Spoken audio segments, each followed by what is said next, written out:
नमस्कार दोस्तों, महावीर पब्लिकेशन के इस ऑनलाइन प्लेटफॉर्म पे एक बार फिर से आपका स्वागत है। एक खास श्रृंखला हमारे द्वारा चलाई जा रही है जिसमें एमपीजीके के सभी चैप्टर के खास ऑब्जेक्टिव आपके लिए लाए जा रहे हैं। अकेले ऑब्जेक्टिव नहीं, उसके डिस्कशन भी शामिल है। मतलब बुकलेट के नीचे जो व्याख्या दी हुई है उस पे खास चर्चा हो रही है ताकि आपका ऑब्जेक्टिव के साथ ही पूरा चैप्टर, पूरा टॉपिक वहीं तैयार हो जाए। डिस्कशन इस तरह का हो कि बातें कान में बैठी रहें और एग्जामिनेशन हॉल में आपके द्वारा किसी भी तरह की त्रुटि की संभावना खत्म हो जाए। साथियों, मैं सुनील श्रोती इस पूरे सफर में आपके साथ रहूंगा, जहां हमारा प्रयास है कि ज्यादा से ज्यादा डायमेंशन को आपके सामने रखना और क्वेश्चन की हर वैरायटी से आपको अवगत कराना। विगत वर्षों के प्रश्न भी इसमें शामिल होने वाले हैं और क्या प्रश्न आ सकते हैं उन पे भी चर्चा करेंगे। आज का हमारा चैप्टर है मध्य प्रदेश में प्रशासन। शुरुआत करते हैं। पहला क्वेश्चन आपकी स्क्रीन पर सीधा नजर आ रहा है कि मध्य प्रदेश में सर्वप्रथम राज्य निर्वाचन आयोग का गठन कब किया गया। राज्य निर्वाचन आयोग, दोस्तों दो तरह के निर्वाचन आयोग होते हैं, एक राष्ट्रीय निर्वाचन आयोग, एक राज्य निर्वाचन आयोग। जो राष्ट्रीय निर्वाचन आयोग है वो हर तरह के चुनाव कराता है। मतलब लोकसभा के भी, राज्य की विधानसभाओं के भी, राष्ट्रपति के चुनाव भी, उपराष्ट्रपति के चुनाव भी, सारे चुनाव कराता है। फिर राज्य निर्वाचन आयोग क्या करता है? राज्य निर्वाचन आयोग किसी भी राज्य के अंतर्गत पंचायती चुनाव को संपन्न कराता है। राज्य निर्वाचन आयोग का केवल एक दायित्व है, पंचायती स्तर के चुनावों को सुचारू रूप से संचालित कराना। बस, इसके अलावा कोई दायित्व नहीं। राज्य की विधायिका के चुनाव भी राष्ट्रीय निर्वाचन आयोग ही कराता है, केंद्र लेवल वाला। तो देखते हैं मध्य प्रदेश में जो ये पहला राज्य निर्वाचन आयोग था जो पंचायती चुनाव के कराने के लिए आया था, इसका गठन कब हुआ? 1993, 1994, 1995 या इनमें से कोई नहीं। साथियों, करेक्ट आंसर है 1994। थोड़ी सी व्याख्या देख लेते हैं। राज्य में स्थानीय निकायों के चुनाव कराने के लिए, देखिए बात आ गई, कहां के चुनाव कराने हैं? स्थानीय निकायों के चुनाव कराने हैं, पंचायतों के चुनाव कराने हैं, नगरीय निकाय मतलब नगर पालिका, नगर निगम, इनके चुनाव कराने हैं। उसके लिए आया। राज्य में स्थानीय निकायों के चुनाव कराने के लिए सर्वप्रथम 19 जनवरी 1994, मतलब B is the correct answer. और डेट भी पता होना चाहिए। 19 जनवरी 1994 को मध्य प्रदेश राज्य निर्वाचन आयोग का गठन किया गया। ये तो एक बात हुई, बट इसके पहले आयुक्त कौन थे? प्रथम आयुक्त का नाम था श्री एन.वी. लोहानी। एन.वी. लोहानी साहब पहले आयुक्त थे मध्य प्रदेश राज्य निर्वाचन आयोग के। साथियों, सीधे प्रश्न बनेगा, मध्य प्रदेश राज्य निर्वाचन आयोग का गठन कब हुआ? नंबर 1, पहले आयुक्त कौन थे? नंबर 3 क्वेश्चन बनेगा कि किस पर्पस के लिए गठन होता है? तो स्थानीय स्तर के चुनाव के लिए होता है, जिसमें ग्राम पंचायत, जनपद पंचायत, जिला पंचायत ये भी शामिल होती हैं, नगर पालिका, नगर निगम और नगर पंचायत ये भी शामिल होती हैं। इस तरह के चुनाव कराने के लिए होता है। अगला क्वेश्चन देखेंगे। 13वीं विधानसभा में मध्य प्रदेश की 231वीं मनोनीत विधायक लॉरेंस बी लोबो किस शहर की है? अब 231वीं मनोनीत विधायक, ये क्या है? आप बोलेंगे कि भाई हमने तो ये सुना है कि मध्य प्रदेश में कुल 230 विधायक होते हैं, ये 231वीं कौन है? तो दोस्तों, एक सीट जो है वो विधानसभा में वो एंग्लो इंडियन के लिए हुआ करती थी। अब खत्म हो गई है, अब समाप्त हो गई है, पर पहले हुआ करती थी। ठीक, एंग्लो इंडियन मतलब ऐसे लोग जिनके माता या पिता में से कोई एक भारतीय होता है और कोई एक विदेशी होता है, उनकी संतानों को एंग्लो इंडियन कहा जाता है। ठीक, जैसे कोई है, कपल है, एक भारतीय है, एक ब्रिटिश है, बाहर के, उनकी जो संतान है वो एंग्लो इंडियन है। ठीक, तो चूंकि माता कहीं की है, पिता कहीं के हैं, अतः कल्चर अलग तरह का है, अतः जीवन की समस्या, जीवन की परेशानी, जीवन के मुद्दे अलग है, अतः उन्हें अपनी बात रखने के लिए अपने प्रतिनिधित्व की जरूरत होती है। तो उस समुदाय को प्रतिनिधित्व देने के लिए एंग्लो इंडियन की एक सीट आरक्षित रखी जाती थी मध्य प्रदेश विधानसभा में भी, 231वीं सीट। ठीक, जो अब खत्म हो गई है, समाप्त हो गई। ये जो एंग्लो इंडियन का आरक्षण था ये खत्म हो गया। कब तक था? 13वीं विधानसभा में इस सीट पर कौन थे? Lawrence B Lobo. किस शहर में? भोपाल, जबलपुर, रायसेन या कटनी? साथियों, इनका संबंध जबलपुर क्षेत्र से, जबलपुर क्षेत्र की। ठीक, तो कितने सारे डिटेल मैंने आपको दी। मैंने आपको बताया कि मध्य प्रदेश में एंग्लो इंडियन समुदाय के लिए विधानसभा में कितनी सीट है, तो आप लगा के आएंगे 1। नंबर सेकंड, वर्तमान में क्या स्थिति है, तो वर्तमान में इस तरह के आरक्षित सीटों को समाप्त कर दिया गया है। क्लियर? और एंग्लो इंडियन कौन होते हैं वो भी बता दिया। ठीक, और जो 13वीं विधानसभा थी हमारी, उसमें जो एंग्लो इंडियन थी लॉरेंस बी लो, वो किस शहर से थी? जबलपुर से। पता होना चाहिए। आगे बढ़ते हैं साथियों। लोहानी की अध्यक्षता में, लोहानी की अध्यक्षता में मध्य प्रदेश राज्य निर्वाचन आयोग का गठन कब किया गया? अच्छा देखो, एक बात और छूट गई, यहां इसकी व्याख्या पे हम चर्चा नहीं कर पाए। लॉरेंस बी लोबो जबलपुर की हैं, एक तो ये बात। इनका मनोनयन राज्यपाल द्वारा किया गया है। तो एक फैक्ट आपको यह भी पता चल जाएगा कि जो नॉमिनेटेड लोग होते हैं, जो मनोनीत लोग होते हैं, जो एंग्लो इंडियन समुदाय से आते हैं, उन्हें कौन मनोनीत करता है? तो राज्य में राज्यपाल मनोनीत करते हैं।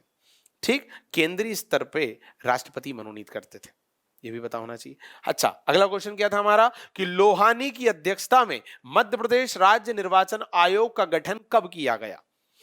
ए 2 अक्टूबर 1994, बी 15 अगस्त 1994, सी 26 जनवरी 1994 या डी 19 जनवरी 1994। तो अभी थोड़ी देर पहले हमने डेट भी आपको बताई थी और हमने बताया था कि केवल ईयर याद करने से कुछ नहीं होगा, डेट भी करनी पड़ेगी। और डेट यदि आपको प्रिपेयर है तो आपसे ये वाला प्रश्न बन जाएगा। तो करेक्ट आंसर है डी 19 जनवरी 1994। साथियों, कितनी अच्छी बात है कि एक प्रश्न की व्याख्या दूसरे प्रश्न का उत्तर बन रही है।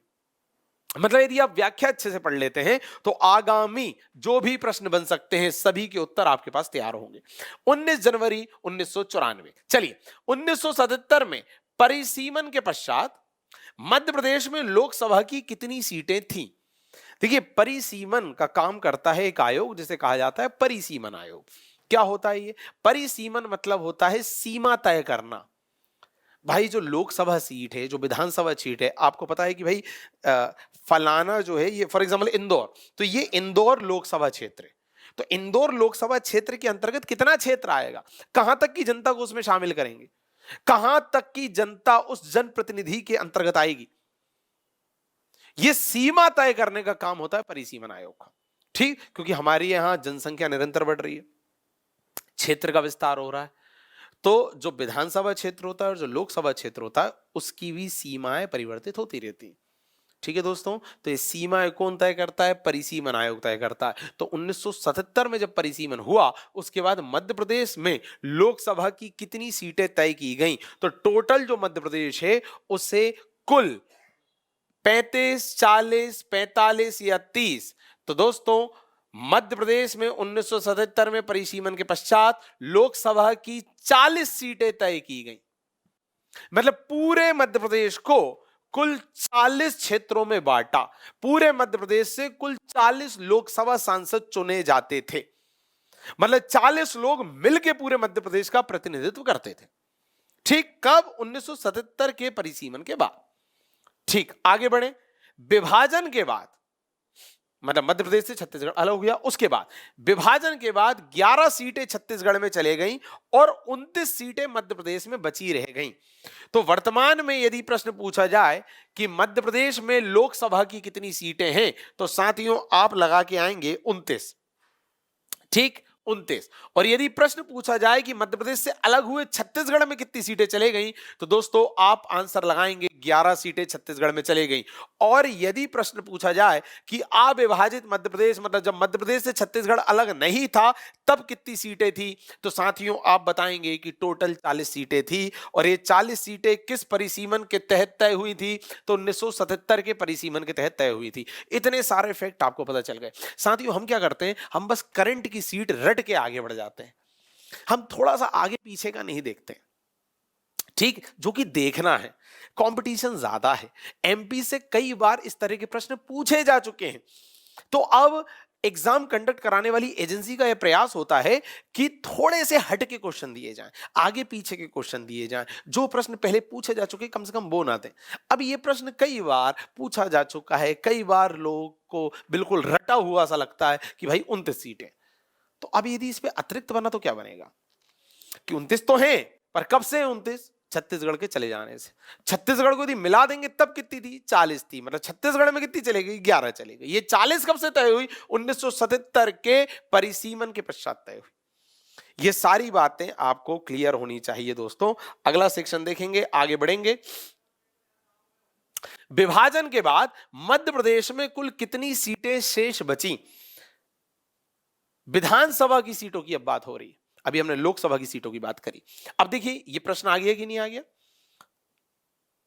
जेल प्रहरी 2019, group 3 2016-18, ANM 2017, group 4 2016, Madhya Pradesh राज्य वन सेवा परीक्षा 2016, पर्यटन विभाग 2013, एमपीपीएससी 2013 और पुलिस आरक्षक 2012।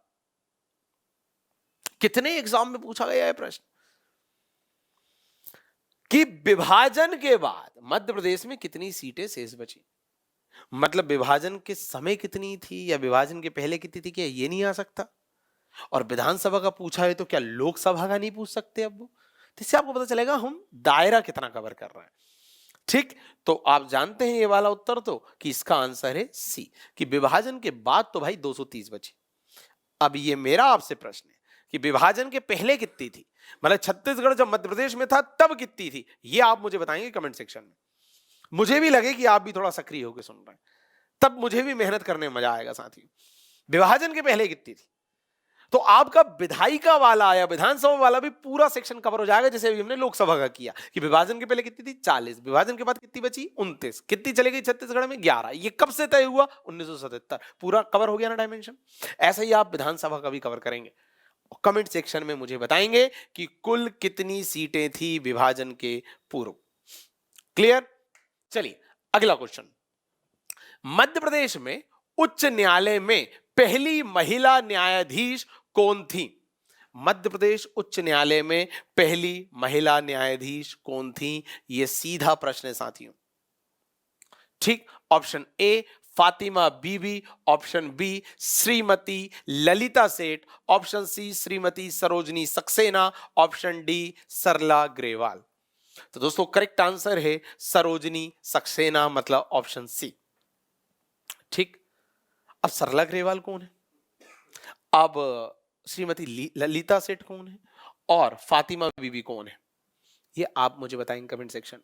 कम से कम 3-4 होमवर्क तो लीजिए ना आप भी, थोड़ा सा दायित्व तो आप भी निभाइए, थोड़ा सा मैसेज तो आप भी अपना दीजिए, ये बताइए कि किस तरह से आप अपनी सक्रियता सुनिश्चित कर रहे हैं, थोड़ा सा आप भी योगदान दीजिए हमारे मनोबल को बढ़ाने में।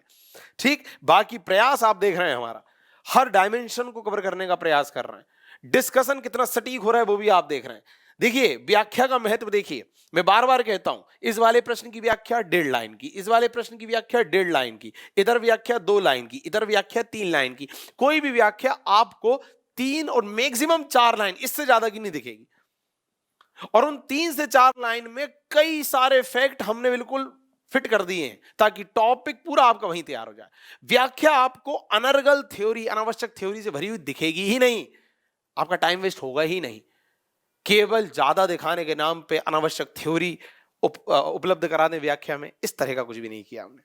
ठीक, तो व्याख्या बहुत सटीक है। आगे देखते हैं, मध्य प्रदेश में निम्नलिखित में से कौन सी लोकसभा अनुसूचित जाति वर्ग के लिए आरक्षित नहीं है? मध्य प्रदेश की कितनी लोकसभा सीटें, कितने लोकसभा क्षेत्र अनुसूचित जाति के लिए आरक्षित हैं, पहले यह पता होना चाहिए। मध्य प्रदेश के कितने ऐसे लोकसभा क्षेत्र हैं जहां ऐसा कंफर्म है कि चुनाव में खड़ा होने वाला व्यक्ति अनुसूचित जाति का ही होगा, उसी की सीट आएगी, उसी की टिकट आएगी। ये कितने हैं, कौन से हैं, पता होना चाहिए, तब आपको पता होगा कौन से नहीं हैं। चलिए ऑप्शन देखते हैं। Option A Ujjain, option B Dewas, option C Bhind, option D Dhar. तो दोस्तों करेक्ट आंसर है धार। धार जो है वो अनुसूचित जाति के लिए लोकसभा हेतु आरक्षित नहीं है, तो फिर वो किसके लिए आरक्षित है? और लोकसभा के लिए कौन कौन सी है मध्य प्रदेश में, आइए बात करेंगे व्याख्या पे और आपको पता चलेगा व्याख्या का महत्व। देखिए, मध्य प्रदेश में लोकसभा की 4 सीटें, जी हां 4 सीटें, उज्जैन, देवास, भिंड और टीकमगढ़, ये 4 सीटें अनुसूचित जाति के लोगों के लिए आरक्षित है, शेड्यूल कास्ट के लोगों के लिए। तो पहले तो ये याद कर लो, संख्या भी नाम भी, मध्य प्रदेश की कितनी सीटें हैं अनुसूचित जाति के लिए आरक्षित और उनके नाम क्या हैं, दोनों बातें पता होना चाहिए। क्या इसमें धार था? नहीं था। आगे देखिए थ्योरी, जबकि धार जो है वो लोकसभा सीट अनुसूचित जनजाति के लिए आरक्षित है। अब मेरा आपसे प्रश्न कि जिस तरह मैंने अनुसूचित जाति वाली सारी सीटें आपको बता दी कि 4 कौन कौन से हैं जो आरक्षित है, आप मुझे बताएं कमेंट सेक्शन में कि अनुसूचित जनजाति वाली कितनी सीटें मध्य प्रदेश में आरक्षित और उनके नाम क्या है। एक का नाम तो मैंने बता दिया, धार, बाकी का आप बताएं। इसी तरह से तो मिलके पूरे डायमेंशन कवर करेंगे। आगे बढ़ते हैं, अगला क्वेश्चन देखते हैं और व्याख्या देखिए, पब्लिकेशन की व्याख्या देखिए, आप कितने सारे आपके डायमेंशन कवर करवा रही है। अगला देखें, मध्य प्रदेश में पहला प्रशासनिक सुधार आयोग कब गठित हुआ? Option A 1967, option B 69, option C 1971 और ऑप्शन डी 1973। साथियों, करेक्ट आंसर है 1969। मध्य प्रदेश में पहला प्रशासनिक सुधार आयोग 1969 में गठित हुआ। मतलब एक ऐसा आयोग जिसने मध्य प्रदेश के प्रशासनिक संदर्भों में परिवर्तन के लिए सुझाव दिए कि किस तरह का चेंज होना चाहिए, किस तरह का स्वरूप होना चाहिए किसी प्रशासन का। ये कब बना? 1969। बिल्कुल बिठा लीजिए दिमाग में। अगला क्वेश्चन देखेंगे, मध्य प्रदेश में नगरीय प्रशासन का प्रारंभ किस नगर से हुआ? नगरीय प्रशासन का प्रारंभ किस नगर से हुआ? यह क्वेश्चन डेयरी फेडरेशन एग्जाम 2016 में आया हुआ है। ठीक, option A Indore, option B Bhopal, option C Jabalpur, option D Rewa. तो साथियों, करेक्ट आंसर है जबलपुर, मतलब ऑप्शन सी। और कब से हुआ? 1864 से हुआ, जिसे अपन नगर निगम कहते हैं। साथियों, यह प्रश्न घुमा के भी आ सकता है। यह प्रश्न इस तरह से भी पूछा जा सकता है कि मध्य प्रदेश में पहला नगर निगम कब और कहां स्थापित हुआ? तो 1864 में स्थापित हुआ और जबलपुर में स्थापित हुआ। और यदि पहला नगर पालिका पूछें दोस्तों, तो आप लगाइएगा कि मध्य प्रदेश का पहला नगर पालिका दतिया में स्थापित हुआ और 1907 में स्थापित हुआ। ये दोनों चीजें पता होनी चाहिए। बाकी शुरुआत यदि नगरीय प्रशासन की करें तो 1864 जबलपुर पहला नगर निगम बन गया था। तो नगरीय स्तर पर ही तो स्वशासन स्थापित हुआ, उसके माध्यम से याद रखना है। चलिए आगे बढ़ते हैं। मध्य प्रदेश के उच्च न्यायालय की तीसरी खंडपीठ कहां खोली जा रही है? 2 खंडपीठ तो आप जानते हैं पहले से, एक इंदौर और एक ग्वालियर। और उच्च न्यायालय का मुख्यालय तो आपको पता है जबलपुर। अब तीसरी खंडपीठ कहां खोलने की बात हुई थी, यह क्वेश्चन भी डेयरी फेडरेशन 2016 में पूछा जा चुका है। साथियों, इसका करेक्ट आंसर है भोपाल, मतलब ए। मध्य प्रदेश उच्च न्यायालय की तीसरी खंडपीठ भोपाल में खोली जा रही है, भोपाल में खोली जाने की बात हुई थी। चलिए, राज्यसभा में मध्य प्रदेश की कितनी सीटें हैं? अच्छा, खंडपीठ का क्या कॉन्सेप्ट है? देखिए, बात सिंपल सी है। मध्य प्रदेश इतना बड़ा राज्य है, आप जानते हैं कि हमारी जुडिशरी के जो यदि पूरे हायरार्की को हम देखें तो त्रिस्तरीय है ना। सबसे निम्न स्तर पर हम जिला अदालत को मानते हैं, उसके बाद उच्च न्यायालय और उसके बाद सर्वोच्च न्यायालय। अब जिला अदालत के किसी फैसले के विरोध में कोई व्यक्ति यदि अपील करता है उच्च न्यायालय में, यदि उसके मामले की सुनवाई चल रही है उच्च न्यायालय, तो उच्च न्यायालय का मुख्यालय कहां है? जबलपुर।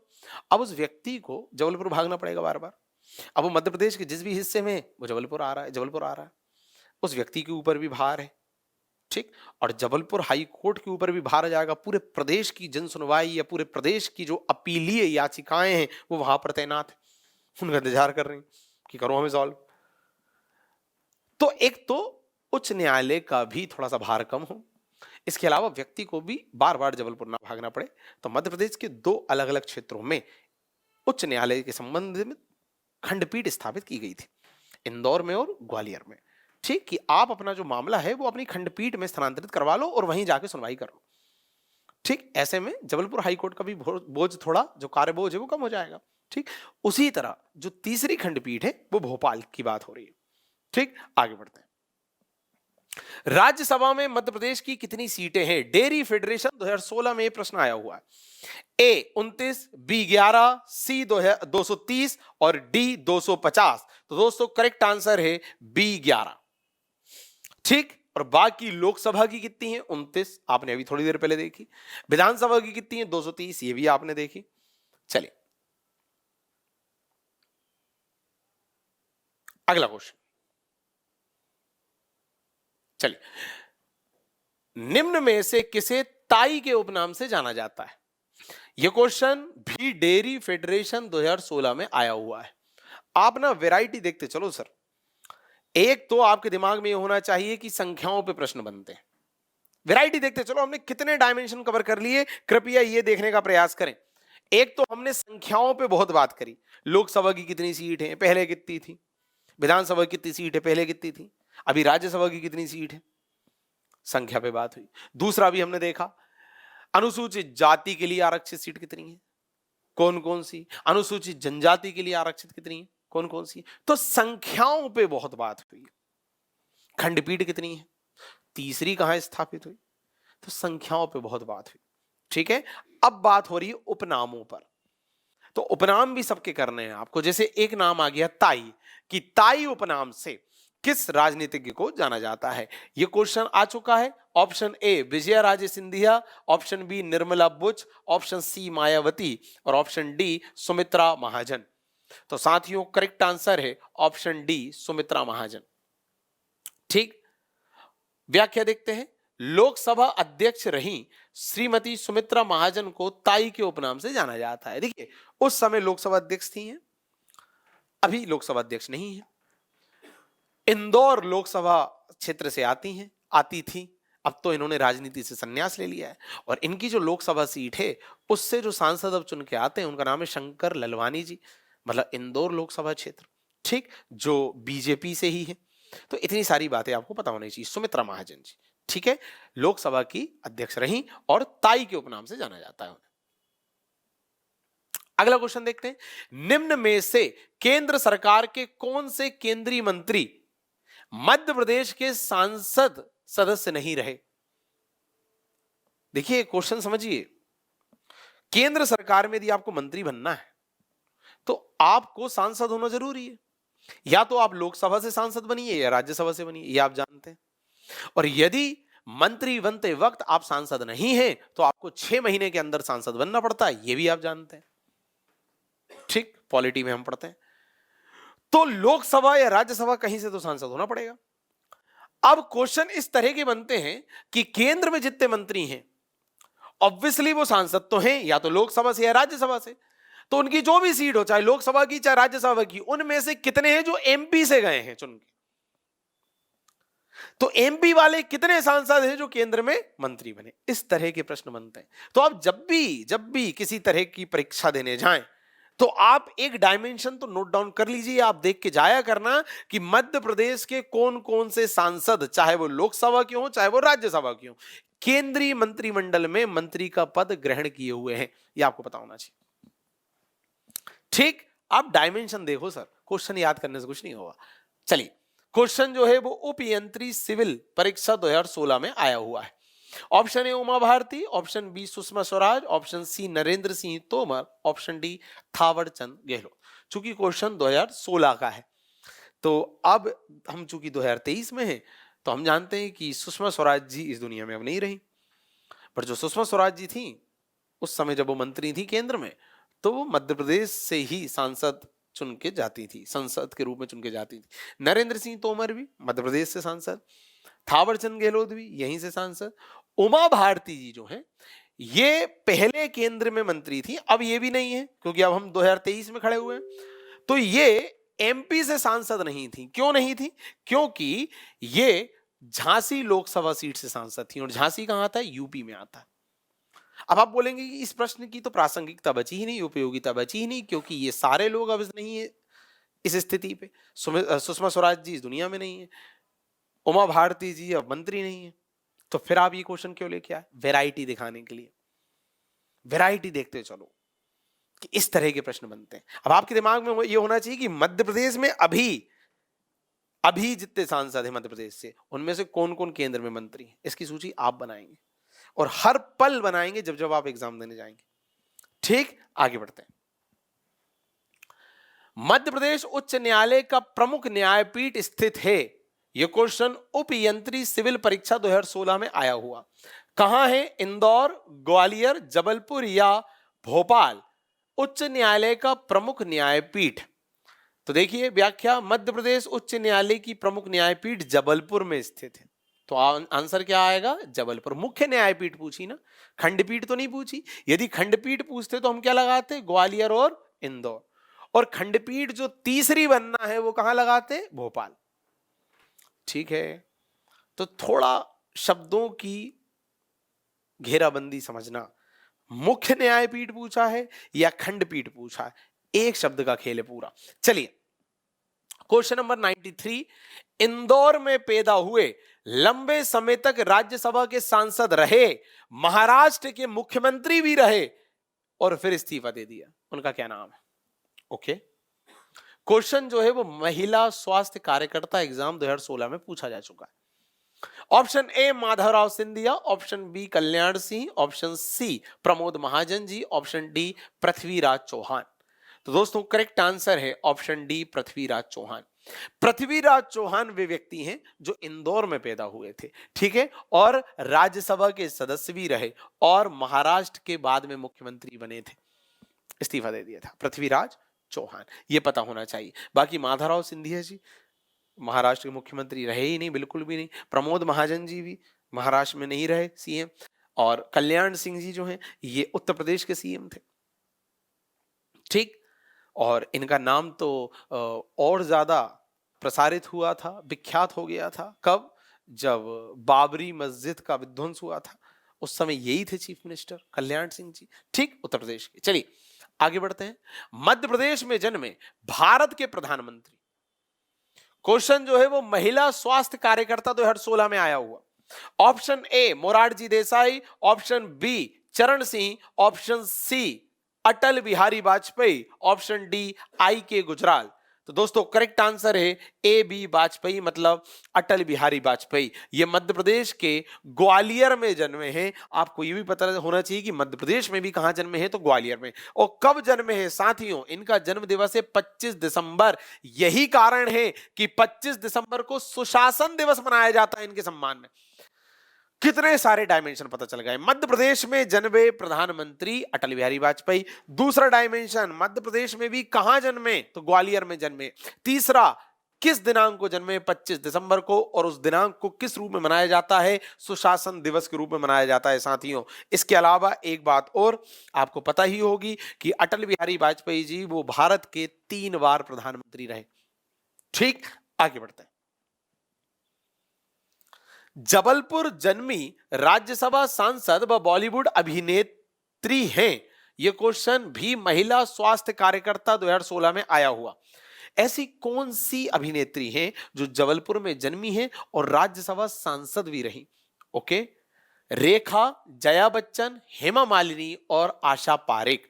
तो दोस्तों आंसर है जया बच्चन।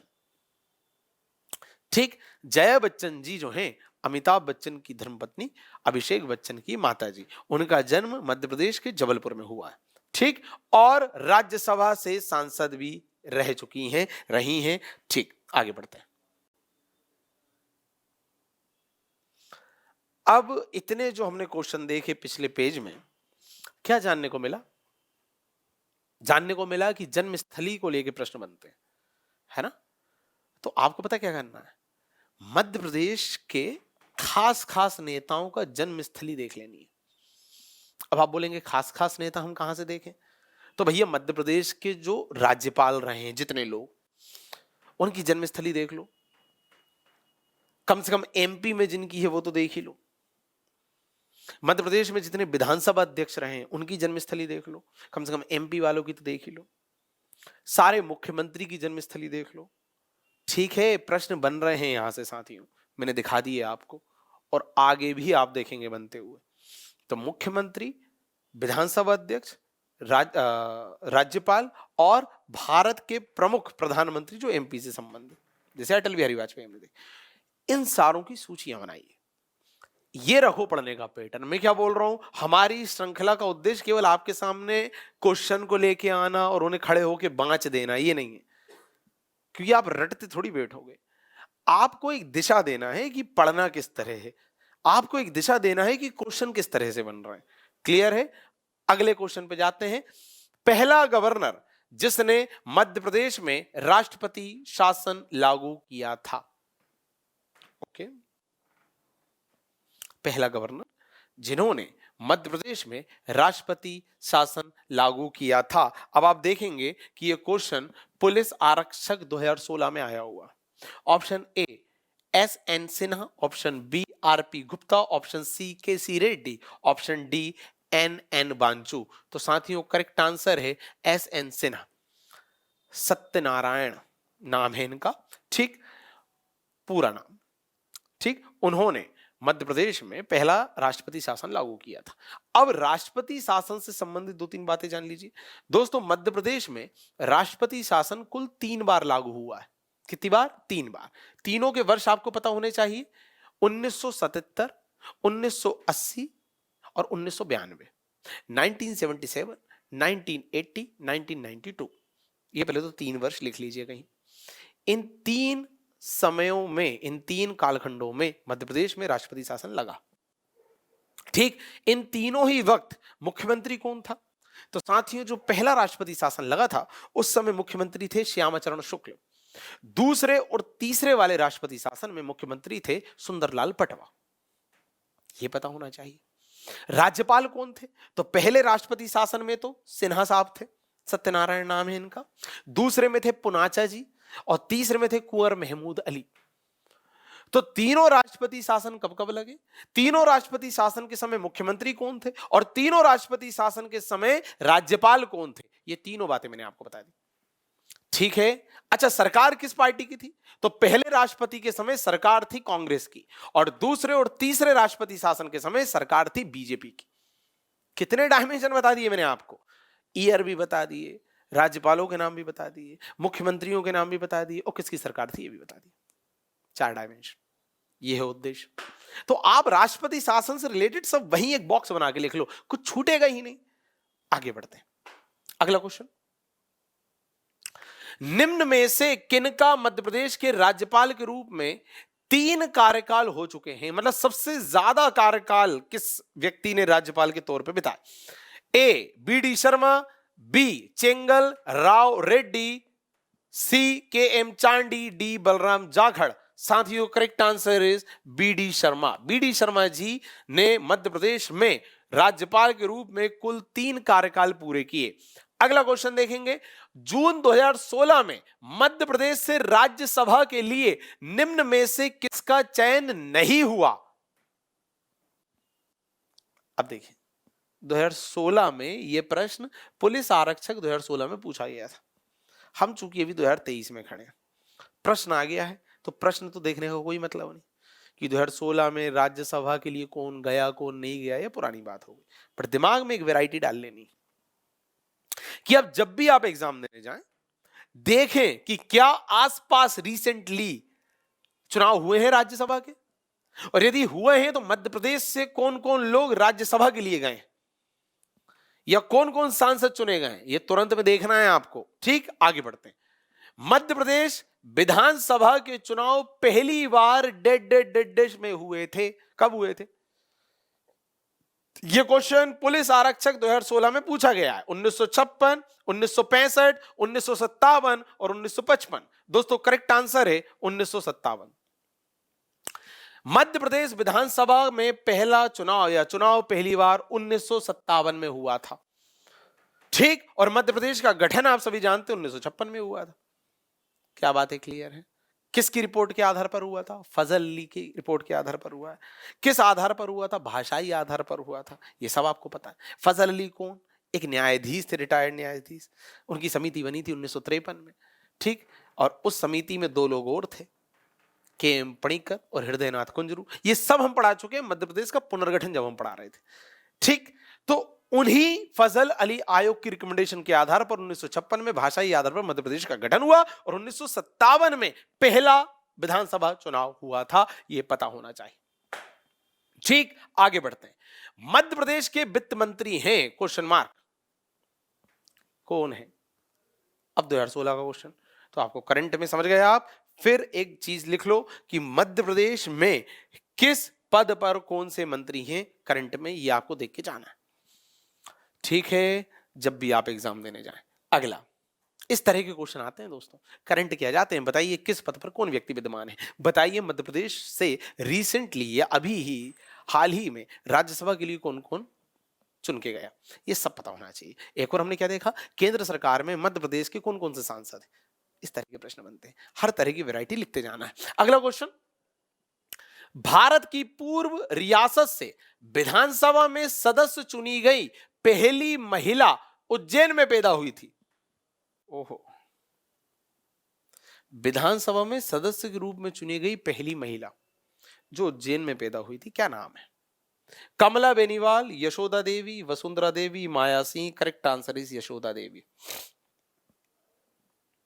यह क्वेश्चन जो है वो सूबेदार भर्ती परीक्षा 2016 में आ चुका है।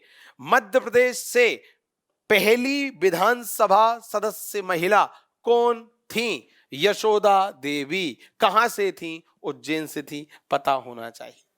आगे बढ़ते हैं। मध्य प्रदेश के पहले मुख्य सचिव ओहो कौन थे? पुलिस आरक्षक 2016 में आया हुआ प्रश्न। मध्य प्रदेश के पहले मुख्य सचिव R P Noronha, H S Kamat, M P Shrivastava और बीजी घाटे।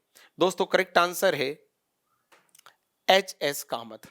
एचएस कामत जी मध्य प्रदेश के पहले मुख्य सचिव थे। ठीक, ये क्वेश्चन पुलिस आरक्षक 2016 में आ चुका है। अगला क्वेश्चन देखेंगे, मध्य प्रदेश विधानसभा भवन को किसने अभिकल्पित किया था या डिजाइन उसका किसने दिया था? पुलिस आरक्षक 2016 में प्रश्न आया हुआ। चार्ल्स कोरिया, महेंद्र राज, सतीश गुजराल या लॉरी बेकर। दोस्तों करेक्ट आंसर है चार्ल्स कोरिया। चार्ल्स कोरिया ने मध्य प्रदेश के विधानसभा भवन का डिजाइन या आर्किटेक्ट तैयार किया था या परिकल्पित किया था। अगला क्वेश्चन देखते हैं, और यह क्वेश्चन जैसा मैंने कहा पुलिस आरक्षक 2016 में आ चुका है। नेक्स्ट क्वेश्चन, मध्य प्रदेश के मुख्यमंत्री जो 1977-78 में भाजपा के सदस्य थे, मतलब पहले भाजपा के सदस्य थे, कैलाश चंद्र जोशी, रामविलास पासवान, अटल बिहारी वाजपेयी और दिग्विजय सिंह। अब अटल बिहारी वाजपेयी जी तो मध्य प्रदेश के मुख्यमंत्री रहे ही नहीं, रामविलास पासवान जी भी नहीं रहे, दिग्विजय सिंह कभी बीजेपी में थे ही नहीं, तो आंसर है कैलाश चंद्र जोशी। ये क्वेश्चन पुलिस कांस्टेबल में आया हुआ है 2017 में।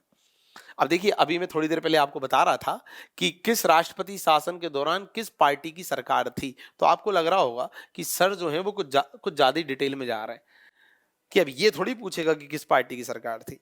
तो दोस्तों जब वो ये पूछ सकता है कि मुख्यमंत्री जो हैं वो कभी ना कभी किस किस पार्टी के सदस्य रहे हैं बताइए, तो फिर ये भी पूछ सकता है कि राष्ट्रपति शासन के दौरान किस पार्टी की सरकार थी। अपन को कोई भी डायमेंशन छोड़ के नहीं चलना है। चलिए अगला क्वेश्चन देखते हैं। भारतीय राष्ट्रीय कांग्रेस के दिग्विजय सिंह डेड में पैदा हुए थे। दिग्विजय सिंह जी जो 2 बार मध्य प्रदेश के मुख्यमंत्री रह चुके हैं। ठीक, दिग्विजय सिंह जी जिनके काल में मध्य प्रदेश का विभाजन हुआ था और मध्य प्रदेश से छत्तीसगढ़ अलग हुआ था, उन्हीं दिग्विजय सिंह जी की बात हो रही है। उनका जन्म कहां हुआ? ये ऑप्शन है इंदौर, ग्वालियर, भोपाल और उज्जैन। साथियों करेक्ट आंसर है इंदौर। दिग्विजय सिंह जी का जन्म इंदौर में हुआ है। इंपॉर्टेंट व्यक्ति हैं क्योंकि भारतीय राजनीति में बड़ा रोल प्ले करते हैं, कांग्रेस के बड़े नेता हैं और मध्य प्रदेश के 2 बार मुख्यमंत्री रह चुके हैं। ठीक, अगला क्वेश्चन, मध्य प्रदेश की विधानसभा से प्रथम सभापति कौन थे? देखिए कितनी बार आया है प्रश्न, मैं तो पढ़ भी नहीं पाऊंगा, आप बस देख लीजिए। Option A Kunjilal Dubey, option B Tejlal Tembhare, option C Gulresh Ahmed, option D Shrinivas Tiwari. Correct answer है ऑप्शन ए कुंजीलाल दुबे। साथियों नरसिंहपुर जो जिला है वहां इनका जन्म हुआ था और इन्हें विधि पुरुष भी कहा जाता है मध्य प्रदेश का, कुंजीलाल दुबे जी।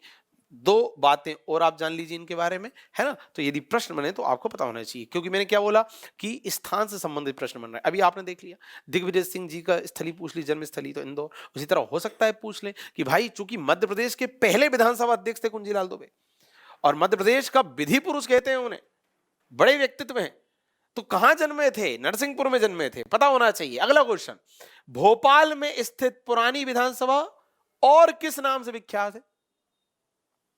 पुरानी विधानसभा, Edward Hall, Minto Hall, Indira Hall, Gandhi Hall. Correct answer is Minto Hall. Minto Hall के नाम से जाने जाते। अगला क्वेश्चन, मध्य प्रदेश के मुख्यमंत्री के सही कालक्रम को पहचाने। दोस्तों ये वैरायटी बच्चा कितनी पढ़ के चले जाए ध्यान से उतरी जाती है। आप मुख्यमंत्री, राज्यपाल, इनके सीक्वेंस याद कर लीजिए भैया, किन के बाद कौन बना, प्रश्न बनता है। फिलहाल इस पूरे क्वेश्चन का करेक्ट आंसर है ए। ठीक, अगला क्वेश्चन देखते हैं। उस व्यक्ति का नाम बताइए जिसे मध्य प्रदेश विधानसभा का सर्वप्रथम वक्ता होने के लिए जाना जाता है। अब सर्वप्रथम वक्ता तो वही होगा ना जो पहला अध्यक्ष होगा। पहला अध्यक्ष मतलब पहला सभापति कौन थे? कुंजीलाल दुबे जी, जिन्हें मध्य प्रदेश में विधि पुरुष के नाम से भी जाना जाता है, जिनका जन्म नरसिंहपुर में हुआ था, ये देखा अभी हमने। तो correct answer is Kunjilal Dubey. अब देखिए सेम प्रश्न अलग अलग तरीके से पूछा जा रहा है अलग अलग एग्जाम में। ठीक, आगे देखते हैं। मध्य प्रदेश के पूर्व राज्यपाल राम नरेश यादव जी, जिनका हाल ही में निधन हो गया, किस राज्य के पूर्व मुख्यमंत्री भी थे? मतलब पहले मुख्यमंत्री भी रह चुके हैं। छत्तीसगढ़, राजस्थान, महाराष्ट्र, यूपी। तो आंसर है यूपी। अब इधर से एक और वैरायटी आपको पता चली कि मध्य प्रदेश के जितने भी लोग रहे हैं वो किसी दूसरे राज्य के किसी दूसरे बड़े पद को सुशोभित यदि कर चुके हो तो पता होना चाहिए। भाई जैसे मध्य प्रदेश के जितने राज्यपाल हैं उनमें आप ये प्लीज देखिए कि इनमें से कौन कौन है जो किसी दूसरे स्टेट में बड़े पद पे रह चुके हैं। अब दूसरे स्टेट का सीएम होना कोई छोटी बात थोड़ी है। तो राम नरेश यादव जी थे उत्तर प्रदेश के सीएम पहले, और फिर बाद में उन्हें एमपी का राज्यपाल बना दिया गया था। तो राम नरेश यादव कहां के सीएम थे? यूपी के। ऐसे कौन कौन से राज्यपाल हैं जो अलग अलग स्टेट के सीएम रह चुके हैं या किसी और स्टेट के भी राज्यपाल रह चुके हैं? ये बनाइए सूची। बहुत सारी वैरायटी पता चल गई साथी। राजनेताओं की जन्मस्थली पता होनी चाहिए, कम से कम एमपी में जो जन्मे उनकी। दूसरा, राजनेताओं के उपनाम पता होने चाहिए। तीसरा, यदि कोई राजनेता या राज्यपाल बड़े पद पर है, संवैधानिक पदाधिकारी है, तो वो दूसरे राज्य में किसी दूसरे पद पर रहा था तो वो किस पद पे रहा था यह पता होना चाहिए। किसको किस उपनाम से जाना जाता है यह पता होना चाहिए। जैसे कुंजीलाल दुबे का मैंने बताया विधि पुरुष, सुमित्रा महाजन जी का मैंने बताया ताई। यह पता होना चाहिए कि मध्य प्रदेश में वर्तमान में कौन किस पद पर है, खासकर मंत्री लोग, यह पता होना चाहिए। यह पता होना चाहिए कि मध्य प्रदेश से कौन कौन से सांसद हैं जिन्हें केंद्र के मंत्रिमंडल में मंत्री का पद प्राप्त हुआ। इस तरह से 6-7 डायमेंशन मैंने आपके सामने रखे। समय की सीमा के बावजूद इतने सारे डायमेंशन कवर करने का हमारा प्रयास था, और बाकी आपको सारे प्रश्न यदि देखने हो, हल करने हो, प्रैक्टिस शानदार करनी हो तो महावीर पब्लिकेशन की पुस्तक की तरफ जाइए, पुस्तक को लेके आइए और पूरी तरह उसका लाभ प्राप्त कीजिए। बाकी हमारा ये प्रयास, हमारा ये प्रयत्न आपके लिए आगे भी जारी रहेगा, क्योंकि उद्देश्य है आपका उत्थान, आपका संवर्धन, आपका सिलेक्शन। अपना साथ, अपना प्रेम, अपना सहयोग बनाए रखिए। बहुत बहुत धन्यवाद।